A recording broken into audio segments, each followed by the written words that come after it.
Hi everyone, how are you? I hope you're well. In December, I managed to fly back to Italy for Christmas after risking being stranded on the Isle of Arran here in Scotland because of the weather. While in Italy, I filmed various videos about the most interesting things that I've done. This one's the first, and I hope you enjoy it. I thought I would film a little video because in these days I've been filming a lot of footage but I've never been talking much. I wish I had my new microphone here. I received a new professional microphone for Christmas and I can't wait to use it, but at the moment it's in my house. I'm walking the dog. Felipe, say hi. I'm having quite full days.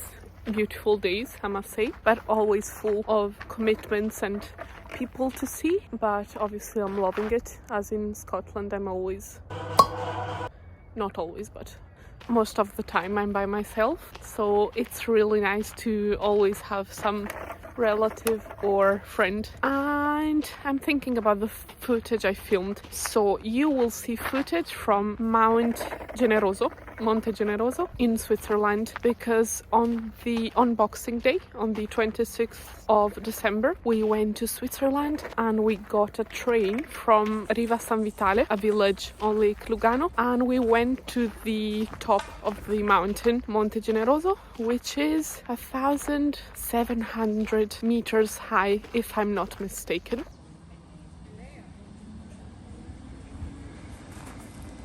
We stopped halfway with the train to have lunch in a beautiful chalet. Can we?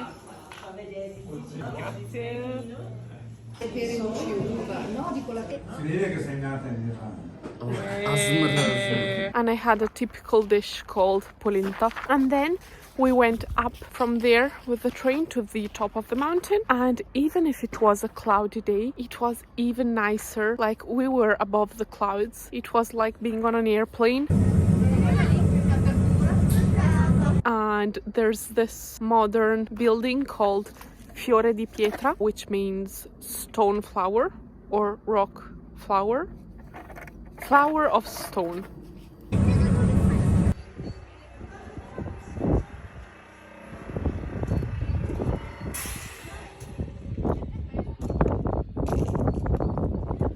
Yeah, we just stayed there for a hot chocolate and then we went back home, and it was a really beautiful day. So if you come to Lake Como, I would recommend you doing that if you've got time. I must say the train ticket is very expensive. Being Switzerland, you can even walk up. Like, I walked to Monte Generoso many times from the mountains of Lake Como, so you could do that too if you don't want to spend basically around 45 euros to pay for the train ticket. You say I should journal every day, but I don't.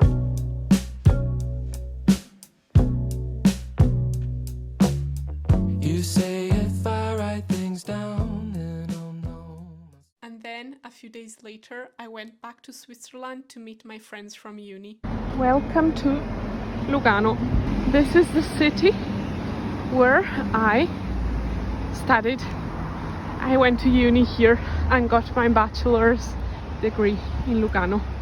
This is Lake Lugano, which shares the border with Italy as well.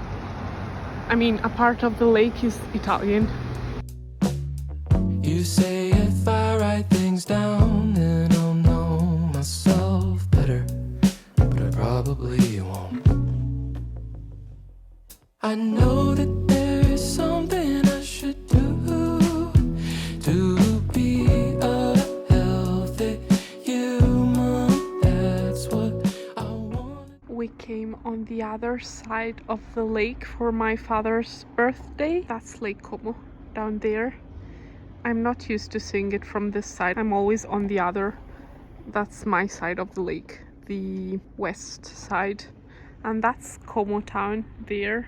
And after the Swiss chapter, here I am pointing at a different lake from the top of a different mountain. I have no idea what you call this fruit in English. It's such a quiet place, which is also the name of a horror movie. Lunch was delicious. We had a typical dish called polenta, which is about 4,000 calories with butter, cheese, and oil. As you might have noticed, both times I went out for lunch, I had the same dish, that is, polenta. As a matter of fact, a derogatory term to refer to northern Italians is polentoni, because polenta is a very popular food in northern Italy, and polentoni means something like polenta eaters. Well, in my case, it's definitely accurate. The term is used by people from central and southern Italy, not all people, obviously.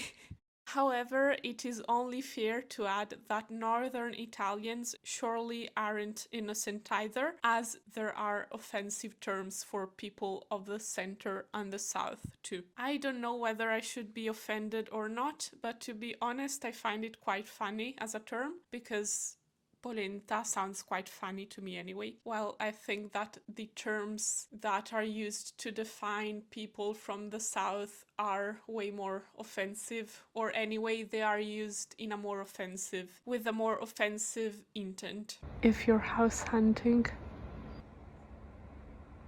So from now on, if you want to insult a northern Italian, you know how to call them. You're very welcome. No, please don't fight. I'm only joking. I know that there is something I should do.